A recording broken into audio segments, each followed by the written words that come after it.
क्या एक अनाथ बच्चा जिसने अपना बचपन घास के मैदानों में संघर्ष करते हुए बिताया, दुनिया का सबसे बड़ा साम्राज्य खड़ा कर सकता है? यह कहानी है चंगेज खान की, जिसे दुनिया ने एक खूंखार विजेता के रूप में जाना, लेकिन उसके व्यक्तित्व के कई पहलू अब भी अनछुए हैं। क्या वह सिर्फ एक निर्दयी आक्रमणकारी था, या उसमें एक कुशल शासक और रणनीतिकार भी छिपा था? चलिए इतिहास के पन्नों से चंगेज खान की पूरी कहानी जानने की कोशिश करते हैं। 1162 में मंगोलिया के बर्फीले मैदानों में एक बच्चा पैदा हुआ, जिसका नाम तेमुजिन रखा गया। 9 साल की उम्र में उसके पिता की हत्या कर दी गई और उसका परिवार घोर गरीबी में जीने को मजबूर हो गया। तेमुजिन को अपने कबीले से निकाल दिया गया और एक समय ऐसा भी आया जब उसे जिंदा रहने के लिए चूहे और जंगली जानवरों का शिकार करना पड़ा। लेकिन इस संघर्ष ने उसे केवल जीवित ही नहीं रखा, बल्कि भविष्य के लिए तैयार किया। एक सवाल उठता है, क्या कठिनाइयों ने उसे क्रूर बनाया या उसे महान बनाने का बीज बोया?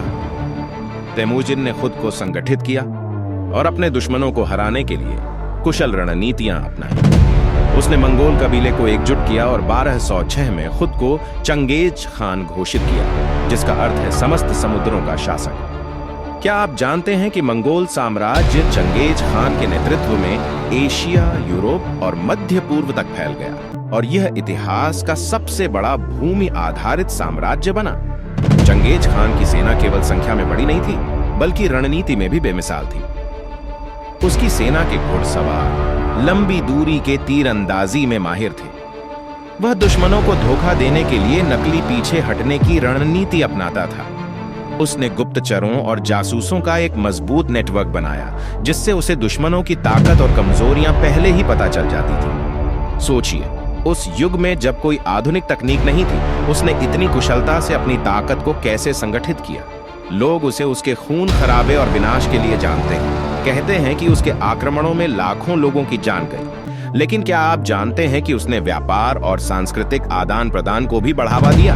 उसने सिल्क रूट को फिर से जीवंत किया, जिससे एशिया और यूरोप के बीच व्यापार बढ़ा। उसके शासनकाल में धार्मिक स्वतंत्रता का समर्थन किया गया।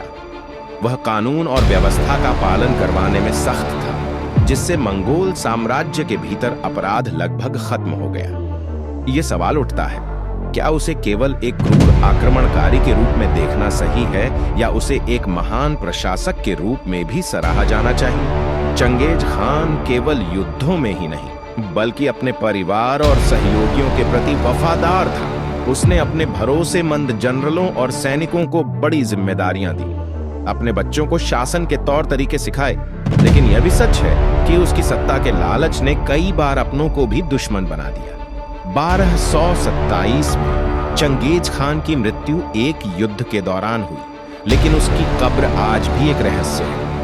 कहते हैं कि उसकी इच्छा थी कि उसकी अंतिम विश्राम स्थली को कभी कोई न खोज पाए। उसके सैनिकों ने उसकी कब्र को गुप्त रखने के लिए नदी का प्रवाह बदल दिया और खुद को भी मार डाला। क्या यह सच है या सिर्फ एक मिथक? चंगेज खान का इतिहास विरोधाभासों से भरा है। वह एक ऐसा शासक था जिसने दुनिया को अपने घुटनों पर झुका दिया, लेकिन साथ ही उसने व्यापार और संस्कृति को भी बढ़ावा दिया। तो क्या चंगेज खान सिर्फ खूंखार विजेता था, या वह इतिहास का सबसे कुशल रणनीतिकार था? इसका फैसला आप कीजिए। अगर आपको ऐसी अनसुनी और अनकही कहानियां पसंद हैं, तो हमारे चैनल पास्ट अनलॉक्ड को सब्सक्राइब करें और जानें इतिहास के छुपे हुए पन्नों को। धन्यवाद।